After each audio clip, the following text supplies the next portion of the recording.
get people working on a problem and starting to think and ideate around solutions to that problem is helpful. And we get to meet people and talk to people in a more meaningful way than if we were just, just waiting in line and talking to somebody who we happen just to sit beside of. The other thing is I wanted to see if you guys could take this game home with you. Bring this to your families and your friends and the people that you're sequestered with and say, okay, hey, you've identified a problem. Let's go through this design process and we're going to come up with some solutions. And we're going to play the product camp home game and have you come up with some products, some ideas, pitch it, put it on YouTube and send us a link. And we're going to give you some big prize if your product is selected as the winner. So if you can give it a try, just give it a try with the people that you're sequestered with, just try coming up with something that they could use. Who knows, maybe you'll save a life. But one of the things that, however, this idea highlights is the challenges that we face when we're trying to develop a product when we don't have access to the customer. It's not easy and it's very risky. Even if we do have access to the customer, sometimes we don't know what they are saying is truly what they believe or truly what they would do if they had the product. We need to have some better ways of accessing information from our customers, especially now when we can't actually be in the same room. So we had an expert that is really studies what we call the digital voice of the customer. And wondering, can we actually use that to get actual customer feedback, improvements to our solutions, but digitally? Jay Nolfo is a frequent product RTP camp speaker. He's responsible for managing managing the implementation of BASF's agricultural market stack and helping facilitate improvements to various platforms. Jay, give us some ideas on how we can get the digital voice of the customer. Yeah, gladly. And let me make sure I can share my screen. And hopefully everybody's seeing my screen, correct? Yes. Yes. Okay, good. So yeah, so let's talk about that. And I'm going to be talking specifically on websites and bringing you some examples of something that we've done, but you can really use the steps that I'm going to be talking about for a variety of digital products. But like I said, I'll be specifically talking about websites. So as you start looking at everything and you start looking at your digital challenges, and a lot of teams seem to struggle to meet their needs. And with those needs, they come in a lot of different formats. It's lack of feedback, unclear of how customers experience their journey on digital properties. It could be the journey visibility itself, disparate data sources coming from multiple different areas. They're siloed, and none of that information is going back and forth between those areas. It could be a broken process. It just takes too long to find a solution, to test it, to be able to fix those breakdowns. One area could be the lack of a clear focus. It's hard to prioritize what improvement needs to go first versus what needs to go second or third. And this is really very evident in our environment today, is the changing needs. Customers' needs are constantly changing, and how do we look to keep up? So one of the ways you can do that is by implementing a digital VOC program, or voice of the customer program. So what is a VOC program? Real quick. It is a process that involves collecting insights from your customers, of your customers' wants in their own words. This is not a filter through a sales team or anybody else. This is directly straight from them into a system. The idea of this is that it enables you to understand the customer experience, to help deliver or to help deliver critical components within that digital customer journey of your customer. So how do you do that? Got a couple of steps here that to look at. First one, it's the planning side of it. Planning and structuring a digital VOC program.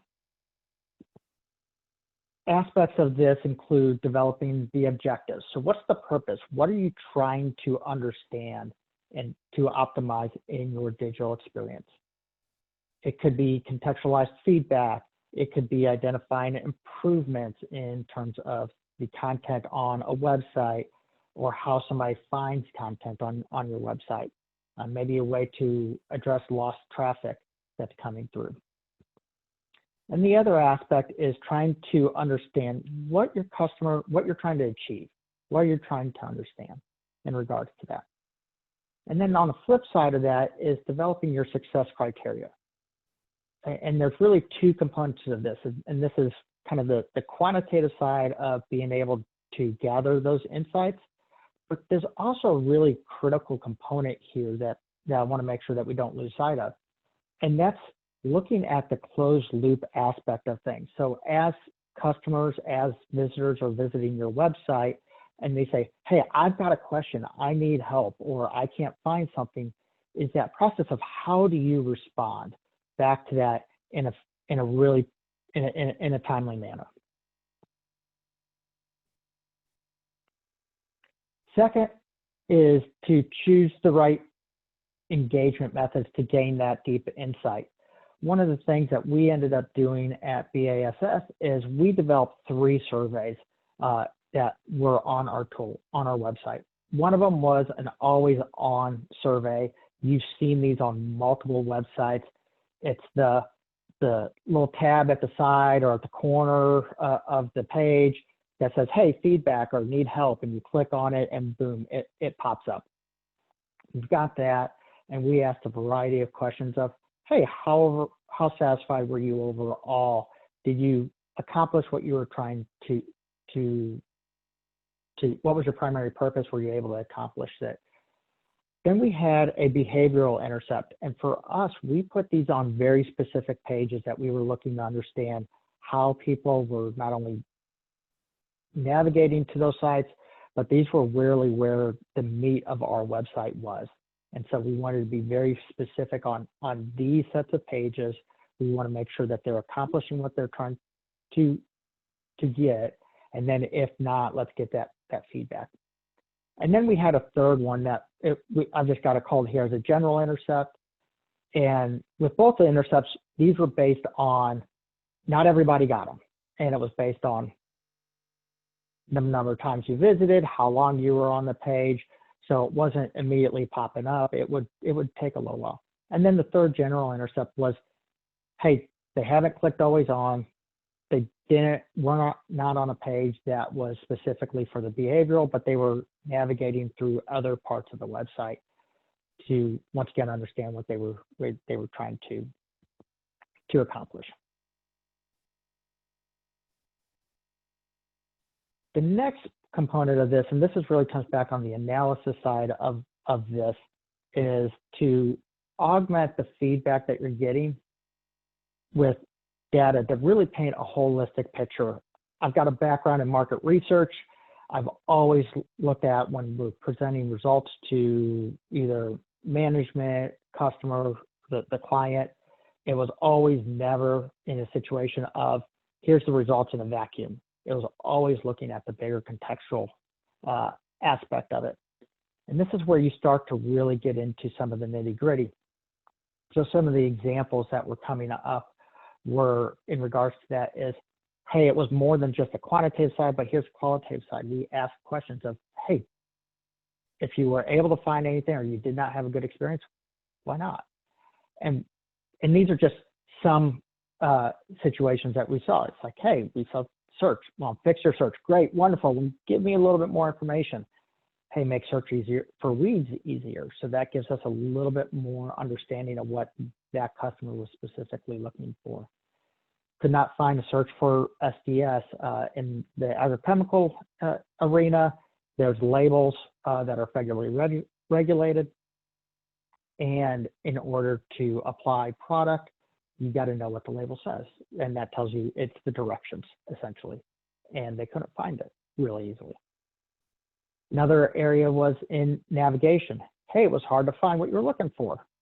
Okay, can't find how to measure the product. Once again, gets back into some of this, the label discussions here.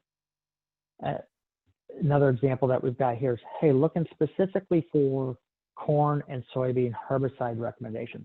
Wasn't easy to find. These types of comments for us were really critical to understand how our website visitors were coming, what they were specifically looking for. A couple other examples, product differentiation. Hey, I have different, I'm trying to understand what's the difference between product A and product B. It wasn't very clear. So we felt like we had that really spelled out well on the website. Obviously it wasn't. Help me organize the products with the issue that I'm dealing with. So once again, our customers may not necessarily be coming in looking for, hey, I'm looking for a specific product. I'm more looking for, hey, I have a problem. How can you help me solve that problem? And I think that message transcends company and industry. And then information gaps as well. Hey, got a lot of nice displays, but we need more information. Or there wasn't as much information as that visitor had expected. So provided some really good insight into some of the things that we were looking at. And then fourth, measure and continuously improve the digital customer experience to ultimately drive brand loyalty. And this comes in several different areas, looking at responses, looking at scoring and closed loop metrics. So responses, how many visitors were on the site? How many times did the surveys pop up? What was the conversion rate of those that did answer versus the times the surveys popped up? Scoring. Every survey that we had, and I would highly recommend, had a variation of a net promoter score. So on a scale of 1 to 10, how satisfied were you with your experience today? 1 being horrible, 10 being premier, the best. Could also have other ones, ease of use of the website. It could be a simple, hey, were you able to complete your task, or to what degree were you able to complete your task? So looking at those scoring. And then the closed loop metrics. How many people requested more information that somebody had to go back and respond back to? How many were closed? How many were reached? In what time frame? That's another aspect of it. Is it a 12-hour, 24-hour, or 48-hour response time in regards to those? If information came in and you needed to push it to maybe the sales team or somebody else in specific, what else happened once that got out of your hands into the salesperson's hands? And getting an understand of, did it increase sales? Did it lead to a sale? Did it help increase loyalty there as well? So a couple of things that a digital VOC program can help provide here with some insights. So one, opportunity to hear what customers had to say throughout the website, even without the verbatim comments. We got an understanding of, and you can get an understanding of their satisfaction, their ease of performing tasks, the clarity of details, those scaled questions that you're asking that most people will answer even if they don't answer a verbatim. Provide clarification of known and unknown improvements to the website. If you look at any digital tool, you know, okay, these are the areas that we need to improve. This helps provide some, not only from the customer's perspective of what needs to be improved, but it helps start to set that priority of, okay, hey, these are higher priority in terms of what our customers feel, not how we feel. So it's the outside looking in versus the inside looking out aspect of it. Clarity of where, show clarity of where processes can be improved in terms of not only your internal ones, but also some of the ones that deal directly with the customer. we had questions that came in saying, hey, I'm looking for this information, but I can't find it. Well, that was an offline process that now we know, okay, there's people who are coming to our website looking to understand what that process is.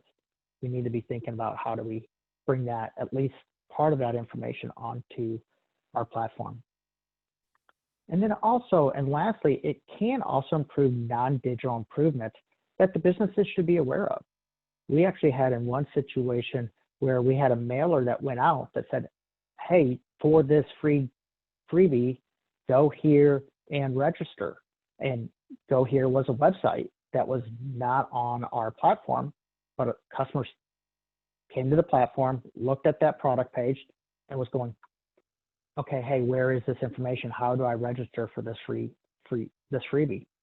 And so it allowed us to start looking at, hey, next time we do a mailer, a direct mail piece, we may need to highlight things a little bit differently, even though it was on the website or it was on the mailer, it was bold. Obviously, we still had several people that missed it.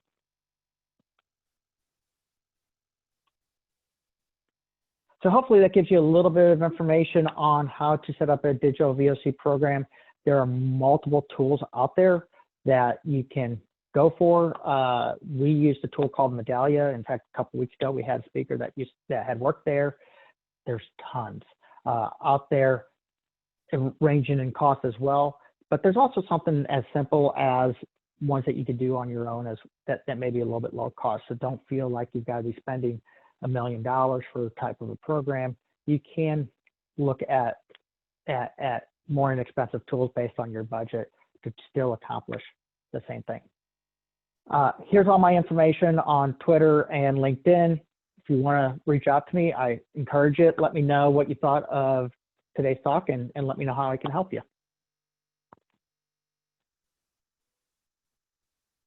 All right.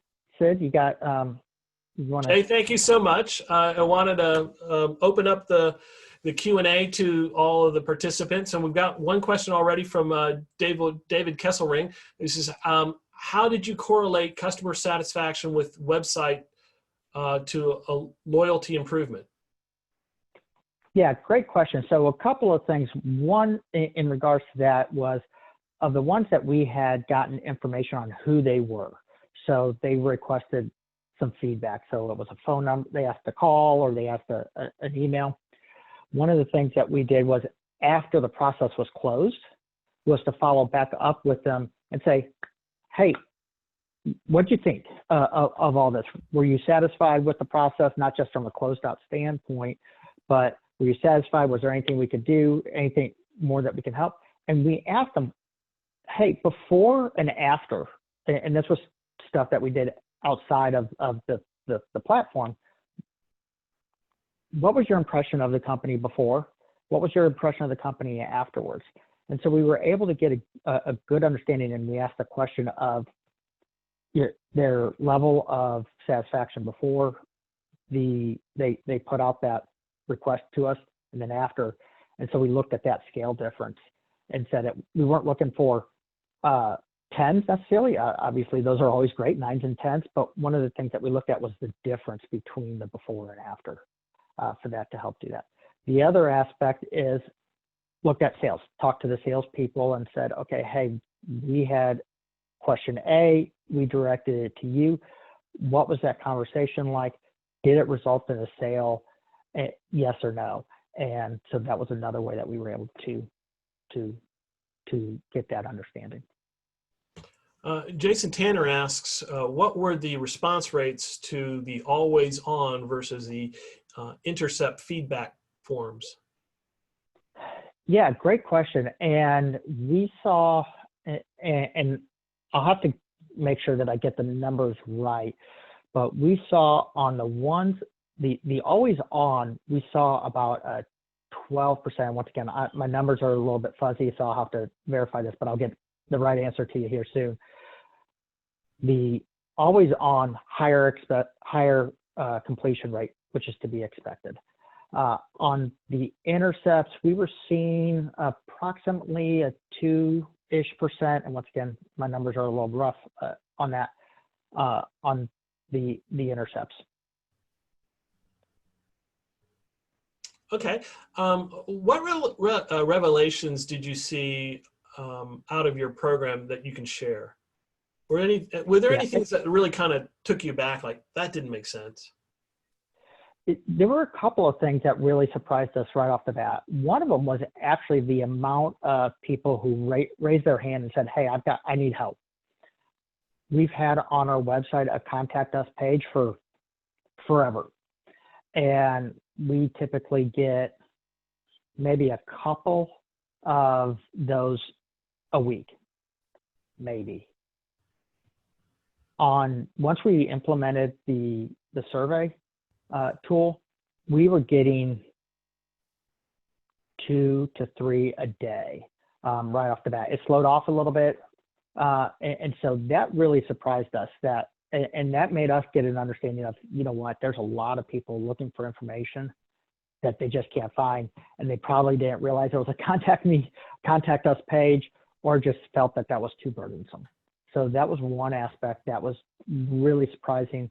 And so then that made us also look at, okay, what's the process of, as these start to come in, how do they get addressed and addressed quickly? Because some of those led to, potentially could have led to lost sales for some of for us. One I'm thinking of is, like, you need to have some training to buy the product, and they couldn't figure out their ID number. That would have been lost sales right off the bat without a very quick turnaround. I think the other aspect is, to finish the question, is we had in our mind that laundry list of things that we wanted to improve. Let's say there was 10. And we had an idea of, okay, here's number 1 and here's number 10. Once we implemented this, there was a lot of reshuffling. So number 1 and number 2 were still there, but they were originally number 3, number 4. So we actually moved them up to a higher priority to get those aspects fixed on our website and addressed on the website. And ones that we thought were higher priority, we ended up moving them down. Well, hey, Jay, you've been spectacular. Thank you so much for your time. I'm sure there'll be some more questions in our chat, and if you'd be so kind as to see if you can look at the questions there and answer them in the chat. Also, if you will, of the attendees, if you've got any takeaways from Jay's talk, please use the link that Kenya provided you to put your takeaways on social media, or you can use your own links to wherever you'd like to share those ideas. But it's important to share those ideas. Helping you articulating those takeaways actually makes them stronger memories in your brain. Next, we have this